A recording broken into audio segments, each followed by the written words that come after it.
All right. Doing a little bit more Halloween work here at Christmas time. We still got Mr. Dark here. He's been working good since we fixed him, but today's project is actually to do with our ZOOBOOs, our proximity sensor for Halloween props. Now I want to give a big shout out to Bartley Boosie. Thank you very much, Bart, for the custom cases. I'm on it right now, buddy, and the first box that I tackled is the one that we had a headphone jack built into it. So I took this thing apart, reassembled it, and it didn't take too long to realize that our headphone jack here was actually the problem with this thing. It wasn't lining up with the particular cables that I'm using, at least, and I don't know what you were using, Bart. But these are RCA to headphone jacks. So I've got the headphone jack going into the foot pad jack on the Mr. Dark. And then we're just crudely running some extensions here over to that proximity sensor box. So I pulled the headphone jack right out of there and I took an extra extension cable. And now I've just got it hardwired onto that proximity sensor. And it should in fact be live right now. So we're not going to be using this guy's PIR sensor in here, which is the shits anyways. And I don't know how the heck you would even use an animatronic like this with that, because this thing is designed to jump out and scare you. It's designed to be hiding behind something pretty much, in my opinion. Or, you know, you put this guy where you can't see him very well right up until the very last second where he's activated. So his current sensor isn't ideal for what he's going to do.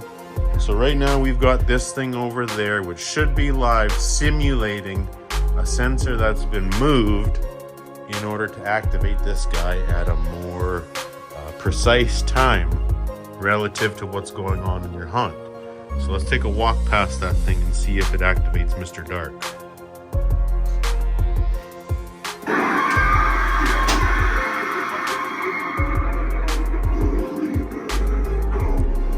So the thing I like about these relays I'm using here is that they have that indicator light. See, as I move back and forth from the sensor, that indicator light shows us that this sensor is in fact getting a signal. It's doing its triggering. So when I'm standing in front of this thing and moving around, it is constantly sending a go signal. It's saying, go to work, go to work. And as you can see, Mr. Dark here is going to work. We'll test this out a bit more. So let's imagine here that Mr. Dark is hiding behind an object right now, whether it be a fence or a headstone or some foliage or whatever you've got. And because he runs on a PIR, we're tapped into his foot pad here, and we're simulating that you've moved his trigger over to somewhere more ideal. So we're walking through your haunt here. He's hiding behind his thing. Let's go.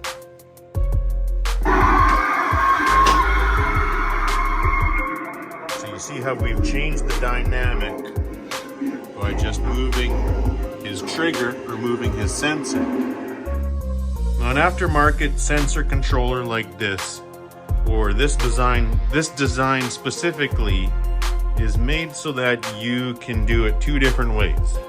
As we trigger this guy again, probably here, you can mount the box on the animatronic, and you can use the telephone-like cables to move the sensor itself away, or you can keep the box intact all itself, mount that somewhere else, and then run your RCA extensions to this thing to make it do what we want to do.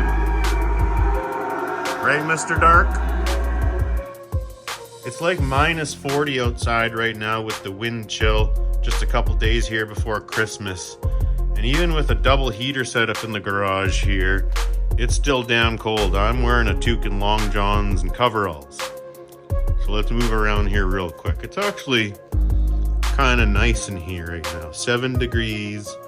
I know as we get close to this door, there we triggered Mr. Dark again walking past the sensor. Yeah, you can see the cold there. But it's damn cold. So this guy's PIR wasn't working very good anyways as I've been testing him.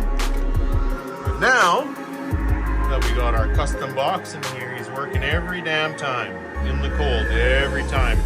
There's nice open space here in front of the sensor so it's not being fooled. These lights on the light stand so far haven't been messing with it or tricking it. I've had curtains or plastic that's flapping in the haunt that will actually trigger this thing because it's so sensitive. But right now, there's no need for crazy angles. There's nice open space in front of him. The Goldilocks zone is set. So every time I transit between that sensor and Mr. Dark here, as we're pretending he's hiding behind his object, we're getting them every time. Every time. Mr. Dark. I'm gonna try sneak up on the sensor here again, but I want to show you how every time that thing is actually triggered, the red light on top has that indicator saying that this end of it is working.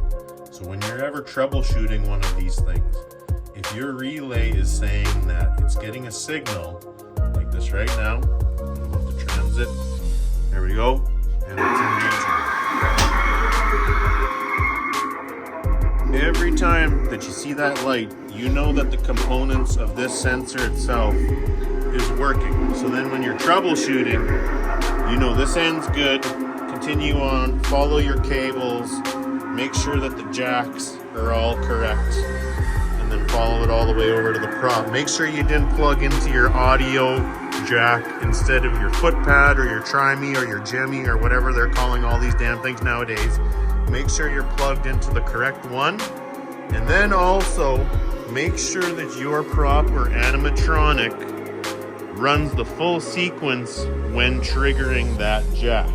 I have seen a couple where it's like a dead man switch and it will only activate the prop and run the sequence as long as you hold it open and engaged. I haven't seen many of those in quite a few years, but they did used to be fairly common. All these new ones, they just pretty much take one quick signal, and when you engage it, it's gonna run its sequence.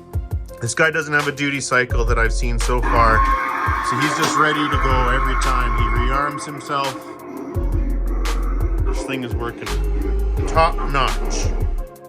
All right, so I quickly made a few mods here on the ZOOBOO boxes. Again, Bart, great design. A couple quick upgrades I made to it was our relay. I want to be able to see that light indicator because that's part of how this thing is a little more user friendly, is being able to quickly diagnose where a problem could potentially be. So if this thing is in the box, I want to be able to see that light indicator to know that this end is doing its job. I also quickly just taped off our hardwired RCA on both ends so it's not going to pull out of there. And then I added a whole bunch of lengths to it to simulate a long run. So we're putting this proximity sensor a long ways away from Mr. Dark now, is what we're simulating, so that you can really trigger this guy from the most pristine angle or time or moment. So let's arm it right now. And here we are arming everything. Mr. Dark's gonna get into his position. This sensor over here should be live. It's now got a whole bunch of extension on it to simulate as if you got this sensor quite a ways away, or say you had to go around a corner or something with your cable because he's hiding behind a fence. Whatever you did, now you got a long length on there. Good? You ready, bud? And again, Mr. Dark, proximity sensor, long extension. There's the sensor itself. Let's walk past, see if this indicator will go on for us while we do it. There it goes. There he goes. Just like that.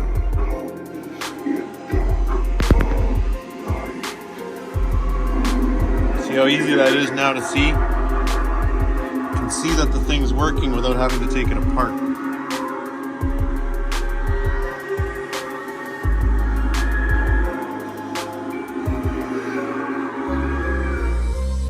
And in summary, Spirit Mr. Dark. We have him on a hard wire. As well, we have a jack going into his foot pad with a large extension cord of RCA that runs into our custom ZOOBOO Prop trigger proximity sensor. And here we go. Activation. Just like that.